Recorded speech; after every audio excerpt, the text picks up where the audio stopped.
Hi everyone, welcome to today's class. Today we are going to discuss about data communication terminologies and the networking concepts. So under data communication terminologies, we are going to see the topics called the concept of channel, bandwidth and data transfer rate. Now let me move on to the topic called the concept of channel. So what is meant by channel? A channel is a separate path through which a signals can flow. Communication channel is a medium. It is a transmission medium. It is used in transmission of message from one place to another place. It is a pathway over which data can be transferred between the remote devices. It refers to entire physical medium such as telephone line, optical fiber, coaxial cable or twisted pair cable. So depending on their speed, we have three broad categories of communication channels. So based on their speed, we can categorize the communication channels into three categories. First one is narrowband, second one is voice band, third one is broadband. So what is narrowband? Narrowband is slow and used for telegraph lines and low speed terminals only will use this narrowband channels. Voice band is mainly used in ordinary telephone communication. Broadband is used in transmitting large volumes of data at a high speed. Broadband is going to be used. So according to the speed, we can categorize the communication channels into three. In that, first one narrowband, second one voice band and third one is broadband. Next is bandwidth. What is bandwidth? Bandwidth refers to range of frequencies available for transmission of data. If you want to transmit a data from one place to another place, how much range of frequency is available, that is only is known as bandwidth.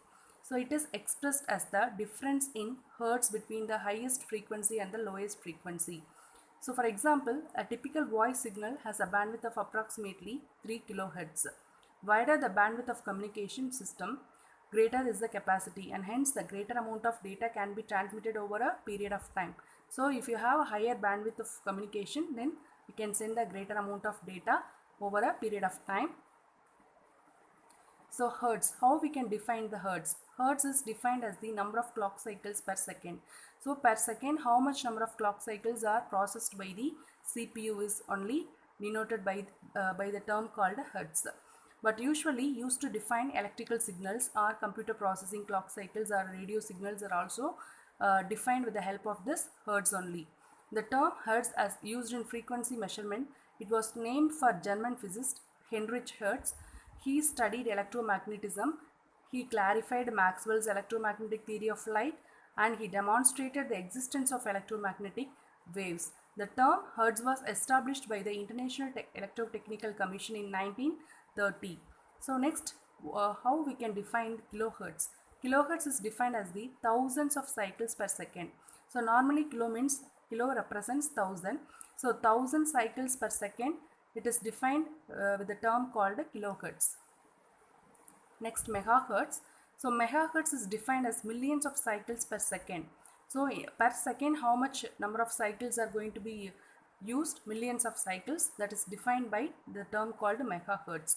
And gigahertz is defined as billions of cycles per second. So example, microwave towers operate in 1 gigahertz to 100 gigahertz range. Terahertz. Terahertz is defined as the trillions of cycles per second. So like this we can define the hertz, different types of hertz. Next topic is data transfer rate. So how much amount of data we are transferring from one place to another place, that is only known as data transfer rate. So amount of data in digital form that is moved from one place to another in a given time on a network. Greater the bandwidth of a given medium, the higher is the data transfer rate. So data transfer rate, otherwise we can call it as throughput also. That is total amount of work done in a particular time only is known as throughput. So how we can measure this data transfer rate? Normally data transfer rate is going to be measured in the term bits per second. So it is denoted as small bps. It is commonly used to measure how fast data is transferred from one location to another location. For example, your internet service provider may offer an internet connection with a maximum data transfer rate of 4 megabits per second. So how we can define these data transfer rate from smaller level to larger level? So 1 byte normally it is equivalent to 8 bits of data. So how we can define 1 kilobits per second? 1 kilobits per second is equal to 1024 bits per second. 1 megabits per second is equal to 1024 kilobits per second. 1 gigabits per second is equal to 1024 megabits per second. So like that we can add 1024 in front of each predecessor term, and we can get the next bits per second data transfer rate. So 1 terabits per second is equal to 1024 gigabits per second. So same like we can write 1 kilobits per second in a different form using bytes per second. So normally bytes per second is indicated with the help of capital B and followed by small p and small s. So this is used to indicate byte per second. You know what is the difference between byte and bits. 1 byte is equal to 8 bits. So that here 1 kilobits per second is equivalent to 125 bytes per second, and 1 megabits per second is equal to 125 kilobytes per second, and 1 gigabits per second we can define as 125 megabytes per second, and 1 terabits per second is equal to 125 gigabits per second. So like that we can write the data transfer rate from kilobits per second to terabits per second. So next topic is speed ratings of common network equipment. So any common network equipment if you are taking, so what will be the speed or data transfer rate used by these kind of network equipments? We'll move on to first one. Old dial-up connection modems support a data transfer rate of 56 kilobits per second. Home internet connection normally it will range from 1 megabits per second to 100 megabits per second. Even higher internet connections also nowadays used.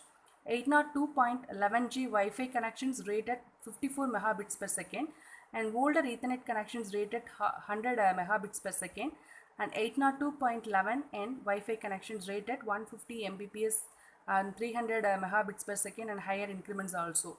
Gigabit Ethernet will support 1 gigabits per second. So normally nowadays the mobile phones, normally any mobile phones with internet connection will support minimum of 1.5 GB to 2 GB data transfer rate. So with this we will conclude this today's session. Thank you all.